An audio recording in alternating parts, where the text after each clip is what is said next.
बच्चों, आज हम लोग रासायनिक बंधन से संबंधित 20 क्वेश्चन करने वाले हैं। ये आपका पॉलिटेक्निक एग्जाम के लिए, पैरामेडिकल एग्जाम के लिए या रेलवे की तैयारी अगर करते होंगे तो उसके लिए भी बहुत ही महत्वपूर्ण होगा। तो आइए, बहुत ही कम समय में हम लोग 20 क्वेश्चन को देखते हैं। पहला क्वेश्चन है बाबू, रासायनिक बंधन में भाग लेती है। याद रखिएगा, रासायनिक बंधन में भाग लेता है परमाणु का कोर इलेक्ट्रॉन नहीं, संयोजी इलेक्ट्रॉन भाग लेता है। तो आइए हम पहले आपको समझा देना चाहते हैं कि इलेक्ट्रॉन का यह खेल क्या है। देखिए, यही जो है इलेक्ट्रॉन होता है परमाणु में, समझ गए बाबू। यह दो तरह का इलेक्ट्रॉन होता है, एक को बोलते हैं हम लोग कोर इलेक्ट्रॉन और एक को बोलते हैं संयोजी इलेक्ट्रॉन। इंग्लिश में बोलेंगे इसको कोर इलेक्ट्रॉन, इसको बोलते हैं हम लोग वैलेंस इलेक्ट्रॉन। संयोजी को क्या बोलते हैं? Valence electron. यह जो है कक्षा में अंदर की ओर होता है, समझ गए। अंदर याद रखिएगा, यह कक्षा में कहाँ होता है? बाहर की ओर होता है। कहाँ होता है? बाहर की ओर होता है।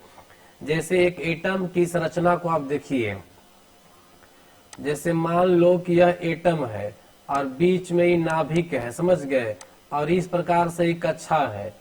और कक्षा बना लेते हैं, 3 कक्षा कर लेते हैं। देखिए, मान लो कक्षा 1 में 2 इलेक्ट्रॉन है, इसमें 8 इलेक्ट्रॉन है, इसमें 3 इलेक्ट्रॉन है।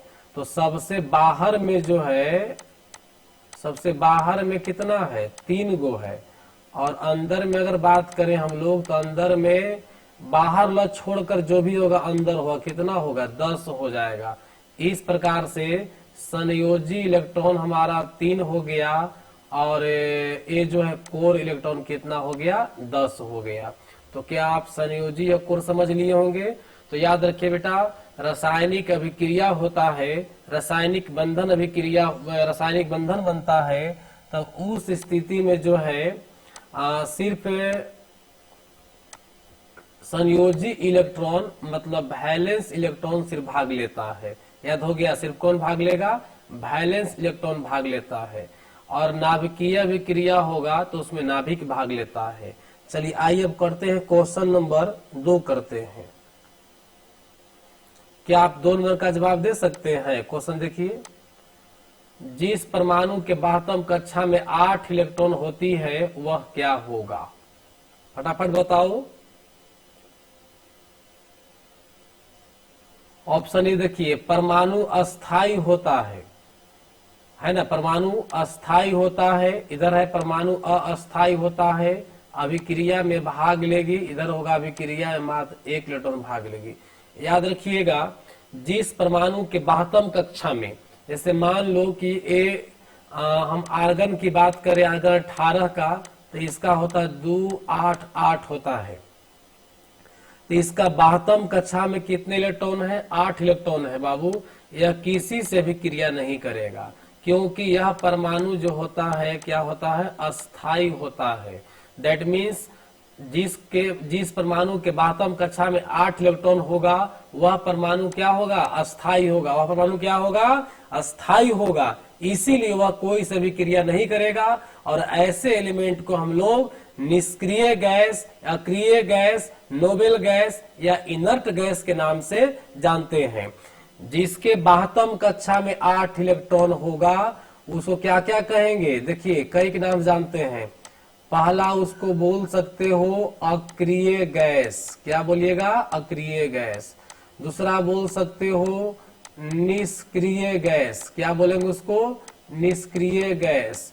तीसरा बोल सकते हैं आप उसको नोबेल गैस। तीसरा क्या बोलिएगा? Noble gas. चौथा आप उसको बोल सकते हैं इनर्ट गैस। क्या बोल सकते हैं?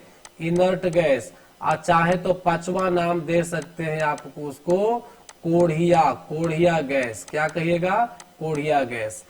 तो जिसके बाह्यतम कक्षा में 8 इलेक्ट्रॉन हो वह क्या क्या कहलाएगा? अक्रिय गैस, निष्क्रिय gas, noble gas, inert gas, कोढ़िया गैस।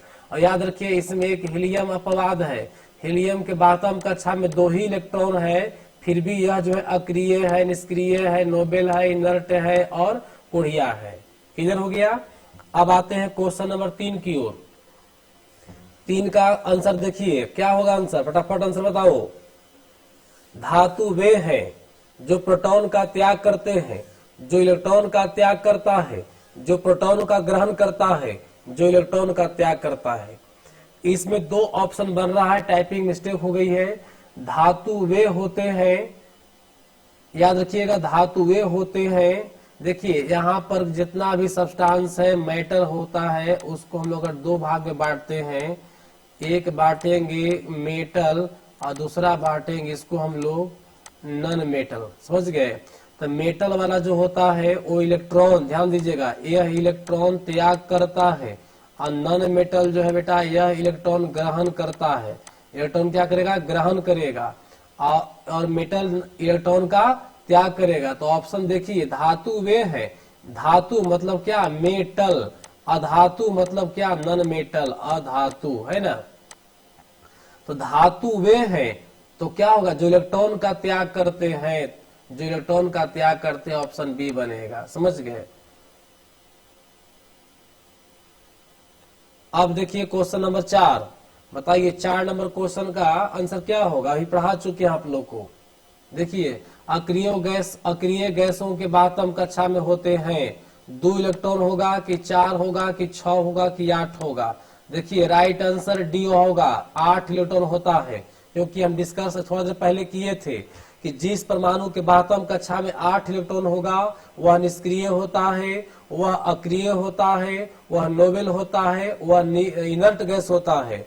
क्योंकि जिसके बातम कक्षा में होता है वह क्या होता है, अस्थाई परमाणु होता है, अस्थाई परमाणु होता है। अस्थाई परमाणु होने के कारण ही वो किसी से अभिक्रिया समान अवस्था में नहीं करता है, इसीलिए इसको अक्रिय या निष्क्रिय के नाम से जाना जाता है।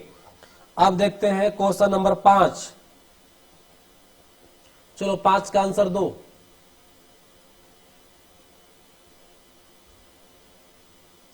NaCl में सोडियम और क्लोरीन के बीच, सोडियम क्लोराइड में सोडियम और क्लोरीन के बीच कौन सा बंधन होगा।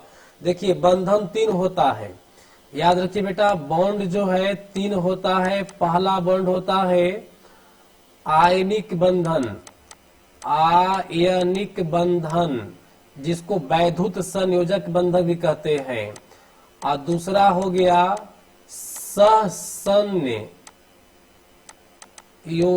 सहसंयोजक बंधन, और तीसरा हो गया आपका उप सहसंयोजक बंधन। 3 गो हो गया। देखिए तीसरा जो है उप सह कॉम्प्लिकेटेड है, इसको हम अलग से करेंगे, लेकिन याद रखिए दोनों आसान है। आयनिक बंधन बिल्कुल आसान है। आयनिक बंधन जो बनता है वह बनता है मेटल और नॉन मेटल के बीच, मेटल और नॉन मेटल के बीच। ई जो बनता है जेनरली, यह जेनरली बनता है नॉन मेटल में। किससे बनता है, नॉन मेटल में। अगर पॉजिटिव निगेटिव की बात हो, पॉजिटिव निगेटिव के बीच बात बंधन का हो तो आयनिक बंधन आंसर मारिएगा, और कोई प्लस माइनस का बात ना हो, मतलब नॉन मेटल हो, तो क्या मारेंगे, सह बनेंगे। देखिए आयनिक में एकराम, इसमें जो है आयनिक बंधन में इलेक्ट्रोवैलेंट बॉन्ड में इसमें जो है इलेक्ट्रॉन का त्याग और क्या होता है, ग्रहण होता है, त्याग और ग्रहण होता है। और सहसंयोजक में इलेक्ट्रॉन की त्याग ग्रहण नहीं होगा बल्कि साझेदारी होती है। क्या होती है, साझेदारी होती है। तो इलेक्ट्रॉनों के साझेदारी से जो बंधन बनता है वह कहलाता है सहसंयोजक, और इलेक्ट्रॉन का त्याग और ग्रहण से जो बनता है वह बनता है आयनिक बंधन। आयनिक बंधन को इंग्लिश में इलेक्ट्रोवैलेंट बॉन्ड बोलते हैं। सहसंयोजक को क्या बोलेंगे, कोऑर्डिनेट बॉन्ड बोलते हैं, और उपसह को सब कोऑर्डिनेट बॉन्ड के नाम से जाना जाता है। तो देखिए सोडियम क्लोराइड में सोडियम और क्लोरीन के बीच, आपको पता है कि सोडियम प्लस यानी मेटल है, chlorine negative and non metal है। तो मेटल और नॉन मेटल के बीच कौन बॉन्ड बनेगा, आयनिक बॉन्ड बनेगा। तो आंसर क्या हो जाएगा, ए हो जाएगा। चलिए अब चलते हैं क्वेश्चन नंबर 6 की ओर। अगला है सहसंयोजक बंधक। अभी चर्चा कर चुके हैं कि सहसंयोजक में इलेक्ट्रॉनों का त्याग और ग्रहण नहीं होता है बल्कि साझेदारी होता है। तो ऑप्शन नंबर ए हो जाएगा इलेक्ट्रॉनों की साझेदारी से। अब चलते हैं क्वेश्चन नंबर 7 की ओर। इलेक्ट्रॉनों की साझेदारी से बनने वाला बॉन्ड, एकदम जस्ट पीछे वाला क्वेश्चन हो गया। इलेक्ट्रॉनों की साझेदारी से कौन बनेगा? वैद्युत संयोजक नहीं, यह बनता है प्लस और माइनस से, मतलब मेटल और नॉन मेटल से बनता है। इलेक्ट्रॉनों की साझेदारी से बनेगा सहसंयोजक बंधन, ये वाला बनता है। आंसर बिहार हो जाएगा। 7 का क्या आंसर होगा? बिहार। अब देखते हैं question number 8। Noble gas. Noble gas inert gas, निष्क्रिय गैस, कोढ़िया गैस, कई नामों से जानते हैं इसको। किसी के साथ अभिक्रिया नहीं करती है। यह अभिक्रिया क्यों नहीं करती है? क्योंकि वे निष्क्रिय होते हैं, उनका अष्टक पूर्ण है, वे अस्थाई हैं, सभी कथन सत्य है। देखिए यहाँ पर सच पूछा जाए तो मेनली आंसर यही होगा कि वे अस्थाई होते हैं। लेकिन नोबेल गैस अभिक्रिया क्यों नहीं करती है? क्योंकि उनका अष्टक पूर्ण होता है, वह निष्क्रिय भी है। अतः आंसर क्या मारेंगे? डी मारेंगे। सभी कथन क्या है? सत्य है। आंसर क्या हो जाएगा? डी हो जाएगा। अब चलते हैं क्वेश्चन नंबर 9 की ओर। निम्न में कौन सा इलेक्ट्रॉनिक विन्यास इनर्ट गैस का है? देखिए इनर्ट गैस का बताए थे कि इनर्ट गैस का वैलेंस इलेक्ट्रॉन 8 होता है। वैलेंस इलेक्ट्रॉन का मतलब हो गया बाहरी कक्षा में। वैलेंस इलेक्ट्रॉन 8 का मतलब बाहरी कक्षा में इलेक्ट्रॉन कितना होगा? 8 होगा।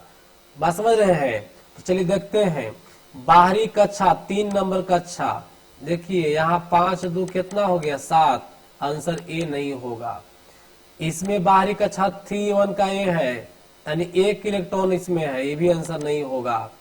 इसमें देखिए 3 का मतलब 6 2 8, यानी 8 को पूरा 72 कक्षा में है। दैट मीन्स आंसर क्या हो जाएगा? सी हो जाएगा। Question number 10। NH4Cl मतलब अमोनियम क्लोराइड में अमोनियम और क्लोरीन के बीच कौन सा बंधन है? देखिए बताए थे आप लोग को कि मेटल और नॉन मेटल का जैसी सवाल होगा तो यह आयनिक बंधन होता है। आयनिक बंधन होता है, मतलब कह सकते हैं उसको हम लोग इलेक्ट्रोवैलेंट बॉन्ड। लेकिन यहाँ पर देखिए अमोनियम क्लोराइड है, याद रखिए NH4 का जो नेचर होता है वह मेटल जैसा होता है। मेटल लाइक कैसा? मेटल जैसा होता है। दैट मीन्स यहाँ पर अमोनियम प्लस होगा और क्लोरीन माइनस है, इसीलिए बनेगा इलेक्ट्रोवैलेंट बॉन्ड, मतलब आयनिक बंधन। तो इसमें कोई ऑप्शन नहीं है। हाँ ऑप्शन है, ये है आयनिक बॉन्ड। ऑप्शन ए है आयनिक बंधन। और कोवैलेंट कब बनेगा? जब इलेक्ट्रॉनों की साझेदारी होगी। चलिए अब देखते हैं क्वेश्चन नंबर 11। कार्बन डाइऑक्साइड में कार्बन परमाणु और ऑक्सीजन परमाणु आपस में किस कोण पर बने होते हैं?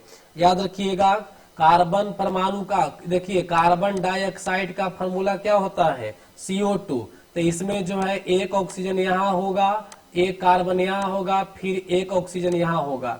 इस प्रकार से दोनों के बीच 180 डिग्री का कोण बनता है। तो 180 डिग्री को हम लोग क्या कहेंगे जी? 180 डिग्री को हम क्या कहेंगे? रेखीय कहेंगे। तो आंसर क्या हो जाएगा? सी। आकार अगर आपसे पूछा जाए इसका कि आकार कैसा होगा, तो आकार में क्या आंसर दीजिएगा? रेखीय। मतलब कार्बन डाइऑक्साइड अणु का आकार रेखीय होगा, आकार रखिए, और एंगल कितना होगा? 180 डिग्री। हमारा विचार था कि थोड़ा सा लोड भी कर लेते आप लोग इसमें। कुछ एक्स्ट्रा पॉइंट नोट करिएगा, लिखवाते हैं। देखिए इधर हम लिख दे रहे हैं आपको, एक साइड लिख दे रहे हैं अणु, और दूसरे साइड यहाँ पर हो जाए आकार, और एक कर दे रहे हैं आपको यहाँ कोण कर दे रहे हैं 3 नंबर पर। अणु में नाम दे रहे हैं आपको हम H2O मतलब जल। तो जल का आकार नोट कर लिएगा। जल का आकार कैसा होता है? कोणीय होता है, और एंगल बनता है 105 डिग्री।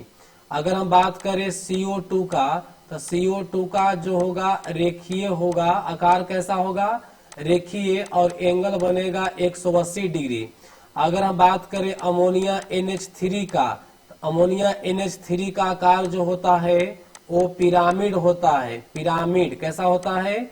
पिरामिड के समान होता है और एंगल इसमें बनता है 109 डिग्री का। अगर हम बात करें CH4 मीथेन का, तो इसका आकार जो है इसका आकार जो होगा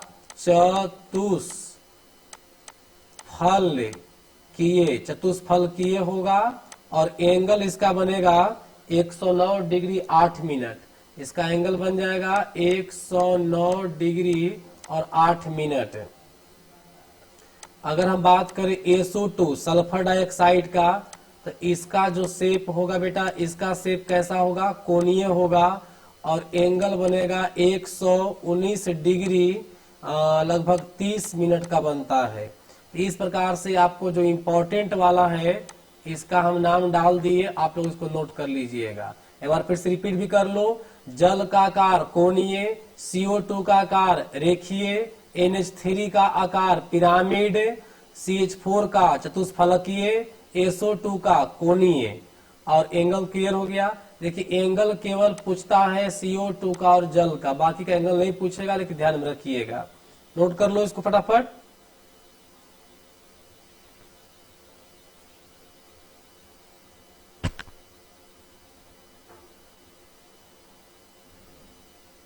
चलिए अब चलते हैं क्वेश्चन नंबर 12 की ओर। नाइट्रोजन में कौन कौन सा बंध होगा? देख लीजिए आप लोग, यहां पर कुछ बात समझिएगा। हम बात करते हैं कोवैलेंट बॉन्ड। कोवैलेंट बॉन्ड की बात करते हैं, समझ गए, जिसको हिंदी में बोलते हैं सहसंयोजक बंधन। देखो इसमें 3 प्रकार का बंधन मिलता है, 3 प्रकार का। एक हो गया एकल बंधन, दूसरा हो गया द्विबंधन, इसे पूरा लिख दो, एकल बंधन, द्विबंधन, और तीसरा में त्रिकल नहीं त्रि होता है, त्रिबंध बोलेंगे। तीसरा में क्या बोलेंगे? त्रिबंध बोलेंगे। देखिए समझाते हैं आप लोग को। जैसे हाइड्रोजन का अगर अभिक्रिया कराइएगा तो सिंगल बॉन्ड से अभिक्रिया होता है। ऑक्सीजन और ऑक्सीजन को कराइएगा डबल बॉन्ड से होगा। और नाइट्रोजन के बनाएंगे तो ट्रिपल बॉन्ड होगा। देखिए ये हो गया single covalent bond, double covalent bond, triple covalent bond. Clear हो गया? ये पहला क्या हो गया? सिंगल, डबल और ट्रिपल। हाइड्रोजन में हमेशा रखिएगा सिंगल बॉन्ड होगा। क्या होगा? सिंगल, एक बॉन्ड होगा। इसमें 2 बंधन होता है। इसमें कै बंधन होता है? 3 बंधन। जिसमें 2 बंधन होता है उसमें याद रखिएगा, एक जो है एक होगा सिग्मा और एक होता है पाई। इसका क्या नाम है जी? सिग्मा। क्या नाम है? सिग्मा। और इसका क्या नाम है? पाई नाम है। और 3 गोला में क्या होगा कि 3 गो में जानते हैं क्या होगा? एक होगा सिग्मा और 2 गो होगा पाई। एक होगा सिग्मा, 2 गो होगा पाई, याद रखिएगा। तो नाइट्रोजन में त्रिबंध बनता है। फार्मूला क्या होगा? H2, इसका फार्मूला हो जाएगा O2, इसका फार्मूला होगा N2।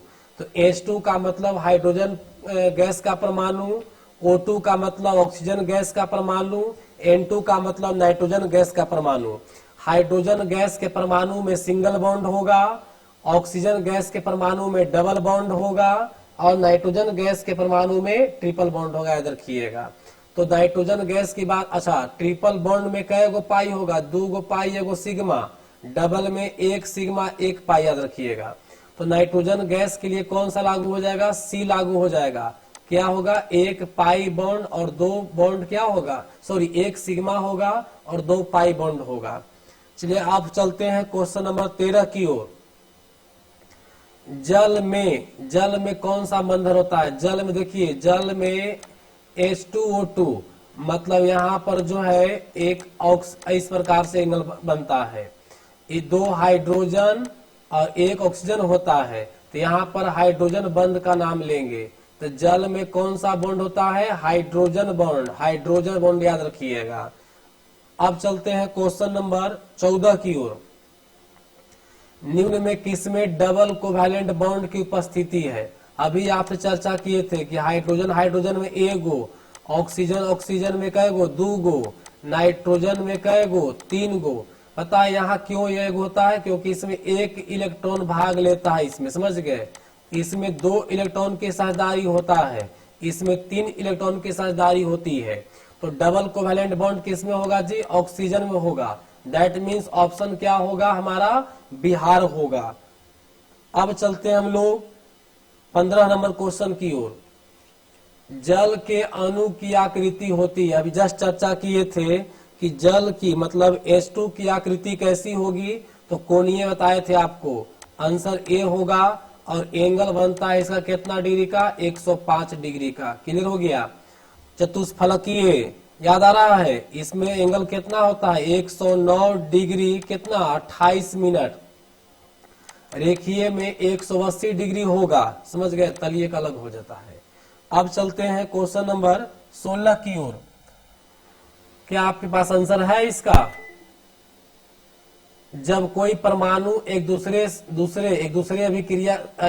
से अभिक्रिया करती है तो इलेक्ट्रॉन त्यागने से, देखिए इलेक्ट्रॉन त्यागने से अभिक्रिया में 2 काम होता है। इलेक्ट्रॉन का एक है कि त्याग होता है और दूसरा तरफ एक तरफ क्या होता है? ग्रहण होता है। याद रखिएगा, त्याग करके पॉजिटिव आयन का निर्माण होता है और ग्रहण करके निगेटिव आयन का निर्माण होता है। इसी पॉजिटिव आयन को हम लोग केटायन बोलते हैं। क्या बोलते हैं? केटायन। इसी निगेटिव आयन को हम लोग क्या बोलते हैं? एनायन बोलते हैं। तो देखो यहाँ इलेक्ट्रॉन त्यागने की बात हो रही है, तो त्यागने से पॉजिटिव आयन बनेगा और उसी को कहेंगे केटायन। तो आंसर क्या हो जाएगा? ए हो जाएगा। और याद रखिए त्यागने का गुण सिर्फ किस में होता है? मेटल में होता है। और ग्रहण करने का जो गुण होता है किसमें होता है? नॉन मेटल में होता है। क्लियर हो गया। तो केटायन में इलेक्ट्रॉन का क्या होता है जी? इलेक्ट्रॉन का त्याग होता है, समझ गए। और एनायन में इलेक्ट्रॉन का क्या होगा? ग्रहण होगा। ये ध्यान में रखिएगा। अब चलते हैं क्वेश्चन नंबर 17 की ओर। सल्फेट निम्न में से किससे अभिक्रिया करेगा? सल्फेट, देखिए सल्फेट का जो फॉर्मूला होता है SO4 होता है। सल्फर का 1 परमाणु, ऑक्सीजन का 4 परमाणु रहता है प्रेजेंट। और सल्फर जो है नेचर से यह निगेटिव होता है, निगेटिव रेडिकल है, समझ गए। निगेटिव रेडिकल है। तो निगेटिव रेडिकल है तो यह किससे अभिक्रिया करेगा? पॉजिटिव से। तो देखो CO3 भी जो है निगेटिव रेडिकल है। SO2 भी जो है निगेटिव है। क्लोरीन भी निगेटिव है। लेकिन याद है मैग्नीशियम क्या है? मेटल है, इसीलिए पॉजिटिव होगा, समझ गए। तो SO4 निगेटिव है तो यह पॉजिटिव से भी क्रिया करेगा। मतलब हो जाएगा Mg प्लस MgSO4 अब बना लेगा magnesium sulphate. That means answer क्या हो जाएगा? सी हो जाएगा। अब चलते हैं क्वेश्चन नंबर 18 की ओर। निम्न में कौन सा यौगिक यौगिक नहीं है? आयनिक, बात समझ दीजिएगा। देखिए आयनिक का जो डिफिनेशन था उसमें था कि पॉजिटिव और निगेटिव चाहिए, ठीक है। और कोवैलेंट का क्या था? कोवैलेंट में क्या था? साझेदारी, पार्टनर, साझेदारी था, समझ रहे बात को। तो देखिए तो इसमें प्लस माइनस का है। देखिए यहाँ पर ऑप्शन ये, चलिए ई प्लस माइनस है, sodium plus chlorine minus. Calcium carbonate ई हो गया प्लस और कार्बोनेट हो गया माइनस। यही पिछले क्वेश्चन में जिक्र किए थे आप लोग से। NH4 ये भी जिक्र कर चुके हैं कि NH4 जो है से पॉजिटिव होगा, समझ गए। क्या होगा? पॉजिटिव होगा और क्लोरीन निगेटिव होगा। तो इस प्रकार से देखो इसमें भी आयनिक बंधन है, इसमें भी आयनिक है, इसमें भी आयनिक है और इसमें भी जो है से क्या है, आयनिक कंपाउंड बॉन्ड है। लेकिन एकरा में जानते हैं इस प्रकार से संरचना बनाए, देखिए कार्बन चार तरफ से इसे घिर गया हाइड्रोजन से, यहाँ भी CH4 बन गया, और यहाँ पर हाइड्रोजन का एक इलेक्ट्रॉन, कार्बन का एक इलेक्ट्रॉन साझेदारी किया है। क्या किया बेटा, साझेदारी किया है। इसीलिए साझेदारी होने से कौन सा बंधन बनेगा, सहसंयोजक। कौन सा बंधन बनेगा, सहसंयोजक। दैट मीन्स आयनिक नहीं होगा, तो आंसर क्या मारेंगे, बिहार मारेंगे। अब चलते हैं क्वेश्चन नंबर 9 की ओर। अमोनिया के एक अणु के निर्माण में नाइट्रोजन कितने परमाणु होते हैं। ऐसे देखिए अमोनिया का अगर फार्मूला की बात करें हम लोग, अमोनिया का फार्मूला, तब फार्मूला होता है NH3, और थोड़ा सा एक मिलता जुलता नाम है अमोनियम, एम लग जाए अमोनियम, तो ये हो जाएगा NH4। याद रखिएगा यह जो है से यौगिक है, और यौगिक है मतलब उदासीन हो गया, इस पर कोई चार्ज नहीं है। लेकिन यह जानते हैं मूलक है, अमोनियम मूलक है, कई बार चर्चा कर चुके हैं कि यह पॉजिटिव होता है, और वो भी कैसा मूलक है, पॉजिटिव मूलक है। कैसा मूलक है, पॉजिटिव मूलक है। तो आप फार्मूला तो देख लिए, फार्मूला से अमोनिया के निर्माण में यही स्पष्ट हो रहा है कि NH3 में नाइट्रोजन का एक परमाणु होगा। ईद लग रहा है, लेकिन आंसर एक नहीं होगा, बल्कि आंसर क्या होगा, 2 होगा। इसलिए कि ई नहीं पूछा जा रहा क्वेश्चन में कि अमोनिया में नाइट्रोजन कै गो होता है। क्वेश्चन पूछा जा रहा है कि अमोनिया के निर्माण में, देखिए ठीक से, अमोनिया अणु के निर्माण में मतलब बनाने में कितने परमाणु की आवश्यकता है, जरूरत है, पूछ रहा है, प्रेजेंट की बात नहीं हो रहा है। तब देखिए nitrogen gas plus hydrogen gas मिला कर करके और बनेगा NH3 अमोनिया। बैलेंस करिएगा तो यहाँ 2 नाइट्रोजन 2 से यहाँ गुना करेंगे, तो हाइड्रोजन मेरा 3 दूनी 6 हो गया, तो यहाँ भी गुना लगा देंगे। तो बताइए इस अमोनिया के निर्माण में नाइट्रोजन का कै परमाणु लग रहा है, बताओ 2 परमाणु लग रहा है ना, तो आंसर क्या हो जाएगा, बिहार हो जाएगा।